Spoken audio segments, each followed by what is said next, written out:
बिस्मिल्लाहिर्रहमानिर्रहीम की मोहम्मद से वफा तूने तो हम तेरे हैं, ये जहां चीज है क्या लौहो कलम तेरे हैं। अस्सलाम वालेकुम वरहमतुल्लाहि वबरकातुहू। लम्हा फिक्रिया के साथ आपकी मेजबान सैयद शेख आपकी खिदमत में हाजिर है। नाज़रीन, जब से ये दुनिया बनी है, दुनिया के इस स्टेज पर बहुत से किरदार आए और अपने अपने किरदार निभाकर चले गए और हर कोई अपनी अपनी एक कहानी छोड़कर चला गया। इन किरदार निभाने वालों में कुछ के किरदार बहुत बड़े भी थे और कुछ छोटे छोटे कैरेक्टर निभाकर चले गए। इनमें कुछ बहादुरी का सिंबल बने और कुछ बुज़दिली का निशान, कुछ वफादार और बाज़मीर थे तो कुछ बेवफा बेज़मीर। इन किरदारों में कुछ लाजवाब दोस्ती और इश्क व मोहब्बत की कहानियां भी मिलती हैं और कुछ बदतरीन दुश्मनियों की भी दास्तानें रकम है। कुछ किरदार ऐशो इशरत दौलत और ताकत से भी मालामाल नजर आते हैं और कुछ भूख गुर्बत और अफलास के मारे किरदार भी पाए जाते हैं।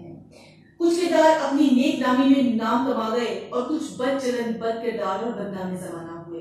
गर्ज दुनिया चलती रही और ये किरदार जब तक दुनिया बाकी है आते रहेंगे। मगर मैं आज आपके सामने जिन दो किरदारों का खुलासा पेश करूंगी, इन किरदारों को गद्दार कहते हैं। नाज़रीन, ये वो तारीखी किरदार हैं जिन्हें लोग मीर जाफर और मीर सादिक के नाम से पहचानते हैं। ये दोनों नाम तो आपने अक्सर सुन रखे होंगे, लेकिन इन किरदारों के कारनामों की असलियत से शायद सभी वाकिफ ना हो। मीर जाफर और मीर सादिक पर गुफ्तगू करने से पहले मैं गद्दार की छोटी सी डेफिनेशन बयान करना चाहती हूँ कि आखिर गद्दार कहते किसे हैं। हर वो शख्स जो बैरूनी कुव्वतों से मिलकर अपने मुल्क के साथ साजबाज करे, मुल्की खजाने से लूटी हुई दौलत बैरूनी मुल्क शिफ्ट करे, अपने वतन को कमजोर करे, अपने मुल्क के राज फाश करे और जब मौका मिले तो मुल्क से भाग जाए या फिर जबरन कब्जा करके अपनी हुकूमत कायम कर दे। मिर्जा अहमद नजफी अरब के शहर नजफ से हिजरत करके मशरकी बंगाल में आया तो सन 1691 यानी 1691 में मीर जाफर मिर्जा अहमद नजफी के घर में पैदा हुआ। मीर जाफर की दो बेगमात से 5 बेटे मीर अशरफ, मीर नजमुद्दीन, मीर नजाबत, मीर मुबारक और मीर कासिम का जिक्र मिलता है। अब यहाँ मुख्तसर बताना चाहूंगी कि मीर जाफर नवाब सिराजुद्दौला की फौज का सिपह सलार था। उस जमाने में सिपह सलार चुनने का मेयार बहादुरी, फने हर्ब का माहिर, काबिल भरोसा और हाकिम वक्त का वफादार होना होता था। लेकिन शुरू से ही अंग्रेज पहले साजिश करते आए हैं और फिर मुदाखलत करते दिखाई दिए हैं। अंग्रेज कभी भी कोई जंग बगैर साजिश के जीत ही नहीं सकता। तो बंगाल में जब सिराजुद्दौला की हुकूमत कायम थी तो पहले पहल अंग्रेज तिजारत के फरोग के नाम पर बंगाल में दाखिल हुए।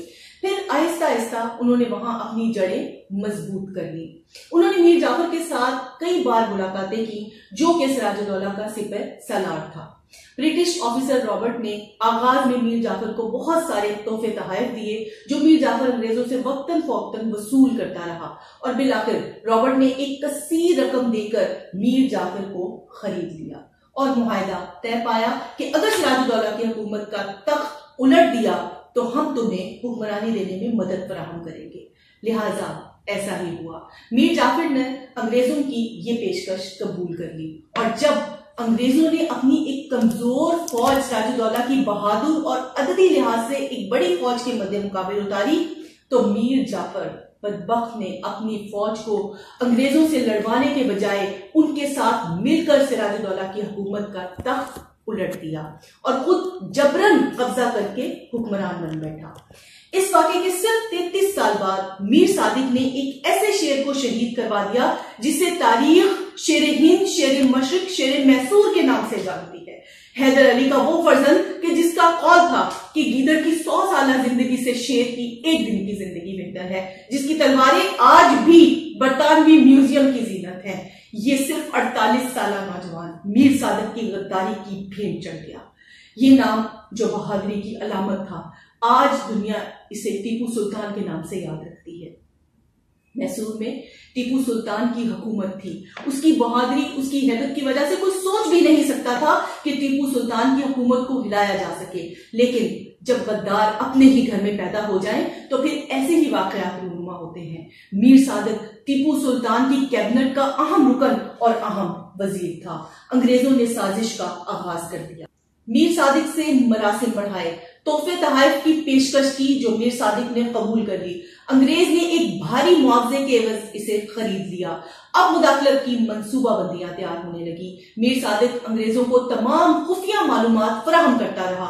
टीपू सुल्तान कब किले में है और कब किले से बाहर जाएगा, किले के सदर दरवाजे से लेके फसीलों तक पे सिपाहियों की तैनाती की तादाद तक की मालूमात, टीपू सुल्तान के मशागिल, सोने जागने के औकात तक की मालूमात अंग्रेजों को पहुंचाई जाने लगी। जब इसके दिए हुए वक्त के मुताबिक अंग्रेजों ने किले पर हमला किया, एन उस वक्त मीर सादिक तनख्वाह देने के बहाने हिफाजत पर खड़े तमाम सिपाहियों को हटा चुका था। यूं अंग्रेजों ने टीपू सुल्तान की फौज को संभलने का मौका ना दिया और टीपू अंग्रेजों से लड़ते लड़ते शहीद हो गया।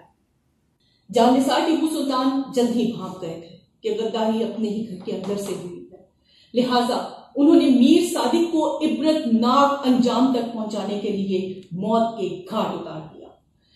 याद रहे नाज़रीन, टीपू सुल्तान अपनी आवाम का बहुत ही हरदिल अजीज, पसंदीदा और मकबूल हुक्मरान था, जो एक ऐसा किरदार निभा कर गया कि दुनिया सदियों इस किरदार को याद रखेगी और साथ ही साथ मीर जाफर और मीर सादिक के कैरेक्टर को भी सदियों गद्दारों की मिसाल के तौर पर याद रखा जाएगा।